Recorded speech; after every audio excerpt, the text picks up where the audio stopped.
Yo, peace was good. This is part two of my CD collection. This is part two. I had to cut it short because my camera can only record up to 30 minutes, so it was up to like 27 minutes that I stopped it at. So I got like about five more CDs to go through. You know what I'm saying? So without further ado, let's start off with the video. I left off the last CD that I just went over was the PM Dawn's first album. And now I'm gonna get to this next album right here, and it is Superfly's debut album titled Dat Whoopty Woop, released in 2001. Superfly, he's a producer slash MC. He's known for his work with Dr. Dre, particularly Dog Pound, Corrupt, and Daz. I believe he's somebody's cousin. I don't remember who. I think he's WC's cousin. No, not the Daz's cousin. I don't remember, but he's done a lot of work with the Dog Pound because he's part of the Dog Pound. He's done stuff for Dre and stuff like that. A couple other people in the Death Row. During the heyday of the Death Row, he's known for his keyboard skills and stuff like that. Plays the piano and things like that. But found this joint, found it for like $1. This is his debut album. Got it for $1. It was brand new. It was wrapped up. So I was like, yeah, why not? I'm all for West Coast. Even though I'm not really crazy about late 90s West Coast or early 2000s, because to me, in my opinion, I feel like West Coast kind of fell down. It kind of went on the downhill up until Dr. Dre's Chronic 2001 came out. Then that to me was kind of like the resurgence of G-Funk hip hop, in my opinion. But you had other cats doing it like Brother Chung, That Love, X-Rated, people like that. But some other people were dope back in the mid 90s, early 90s, but they kind of fell off, trying to get with the times, and it just didn't sound good. But this album wasn't too bad. I actually like it. It wasn't too bad. If you like that Dog Pound sound, then you would definitely enjoy this album right here. Dat Whoopty Woop, released in 2001. This album is gonna surprise a lot of people. You probably would not expect me to have this, but I had to pick it up. Everlast's debut album, Forever Everlasting, released in 1990. This was when he was down with the Rhyme Syndicate. He was part of the whole Rhyme Syndicate crew, which consisted of Ice-T, WC, DJ Aladdin, back when they were low profile, which I need to get my hands on that album. Lord Finesse, Donald D, Ice-T himself, Ice-T being the kingpin of the crew, of the syndicate, as they would say, you know what I'm saying? But yeah. This is, yes, the same Everlast that's lead rapper of House of Pain at one point. Then he was part of La Coca Nostra, but then he left the group because his daughter had multiple sclerosis, and had to tend to that more than music, you know what I'm saying? But very different from his later stuff. I just have to tell you that. And what I mean by that, it's more in the sense of like, I don't want to say like party raps, but like, in the sense of like commercialized Big Daddy Kane with songs like I Get the Job Done, like that kind of sound, you know what I mean? That Redhead Kingpin, like that kind of style of music. Yeah, like Heavy D, like that kind of sound from like the late 90s, early 90s. That's what I get from this right here. But it has some dope joints, man. The singles off this album are The Rhythm, which they have a video for, which features Ice-T, Donald D, and Diva. I Got the Knack, and I believe Pass It On was a single, or Never Missing a Beat. I don't remember, but yeah, those were the singles off the album. Like I said, I had to pick it up. I already have Eat at Whitey's. I have all the House of Pain albums just to add on to that discography, so I had to pick it up. So this is Everlast's debut album, released in 1990, Forever Everlasting.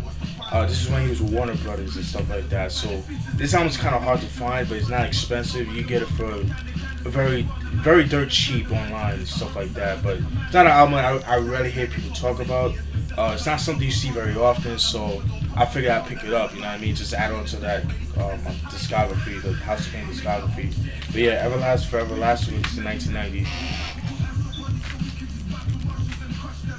Alright.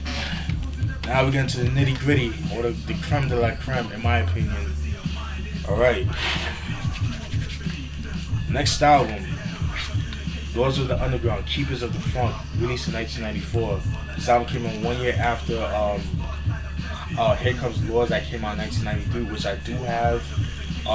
Glad to own this album because this album is long out of print, and it usually goes for a lot of money online.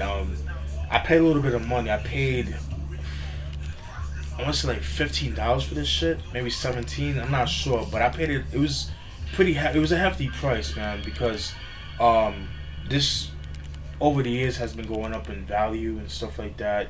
I seen it go for like at least up to like $30, you know, things like that, you know, crazy amount of money like that. But very dope album. Glad to own this joint right here. It's a lot more darker, it's a lot more aggressive compared to the first album.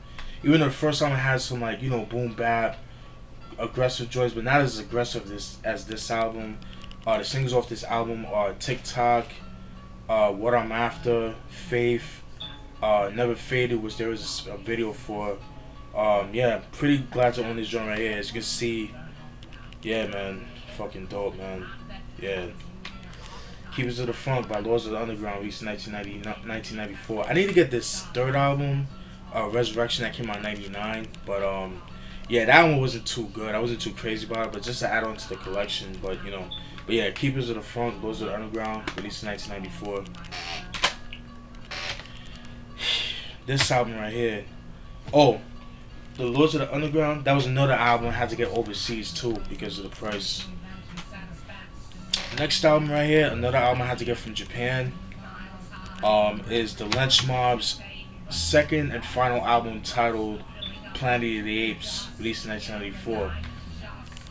The Lench Mob, you guys should know who they are. They're a group out of LA. They were affiliated with Ice Cube. They're on the Ice Cube's record label, the Lench Mob. You know, they used to roll with Threat, shout to Threat, Ice Cube at one point, but then they had a falling out. It just seemed like with Ice Cube, for some reason, he always has a falling out with a lot of his musical peers. You know, with NWA, then DJ Pooh, then Cam, then the Caution Group out of LA, which I need to get my hands on, the South Central Scandalous album, which is hard to come by, very expensive too. You know, Sir Jinx, he don't get along with, which is crazy, but you know, it is what it is. At one point, you know, JD was part of the group, but in 1993 he was convicted of murder. He's currently serving a life sentence because of it. And so because of that, Malky of Yomo and Malky, that was part of Ruthless Records at one point, actually, you know, joined the group, became the lead rapper or whatever, and it came out with this album. It has 2 singles. The singles are Chocolate City, where there is a video for, as well as Going Bananas. Again, another album is pretty dope, very underrated in my opinion. I rarely hear people talk about the Lench Mob. I just love that. Excuse me, sorry. I love their sound. I like that gritty, dirty West Coast, early to mid '90s sound that I miss. I wish like more MCs, like how they have a resurgence of '90s East Coast boom bap now. I wish they would do the same for West Coast hip hop as well as down south. Well, they do for down south. Like, you know, you have people like Raiders Clan and a whole bunch of people that try to do like the old 3-6 Mafia, the Mystic Style sound that I like. I kind of wish they would do that for the West Coast. You know, I would love that because like I said, I'm a big fan of G-Funk hip hop, West Coast hip hop in general from the '90s and stuff like that.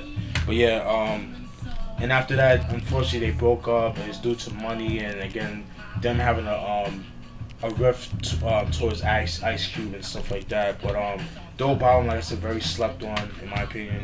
The Lench Mob, Planet of the Apes, released in 1994. Last but not least, I'm so glad to have this album. You ready? King T's debut album, Act a Fool, released in 1988. I'm so glad to have this album right here. Of course, this is the 2016 reissue. This came out, like I said, in 1988. A lot of the early albums are very hard to come by. They go for a lot of money. The singles off this album is, I believe, is Bass, Payback's a Mother. I want to say Let's Dance. The Coolest, I believe, are the singles. I don't remember, but I remember Payback's a Mother is definitely a single. You know, this is King T. His first album, very fresh. Um, you know, very different from his later stuff. You know, but I do have his first four albums, which are now I have this album. I have At Your Own Risk, but I have the original copy of At Your Own Risk, not the Japanese version. I actually got that from a hip hop lot off eBay a couple like sometime last year or a year before. Um, I have the Trifling album, which I showed you guys before, and I have the For Life album.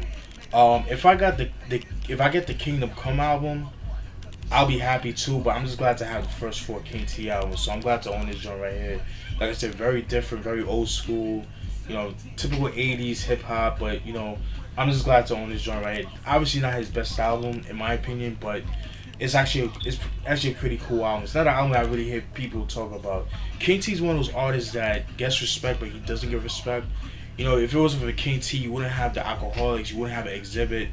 You know, so without them, you wouldn't have no Pimp My Ride or none of that. So, you know, things of that nature. So, but yeah, King T, Act the Fool, released in 1988. Alright, hope you guys enjoyed that video. Stay tuned. Let me know what you guys think. Like I said, thank you for the support over the years. Shout out to the crew. You know what I'm saying? Shout out to Mike Sears. You know, DJ Lynx, Ross Hartley. You know, Jake McMahon. You know who your Killer Tapes 93. You know, everybody else, man. You know what I mean? Shout out to you guys. Salute. Hope you guys enjoyed the rest of the day. I got a lot more CDs in the pile. I'm gonna let this video rest a couple of days, then I'll record another one. Alright? Stay tuned for more. Peace.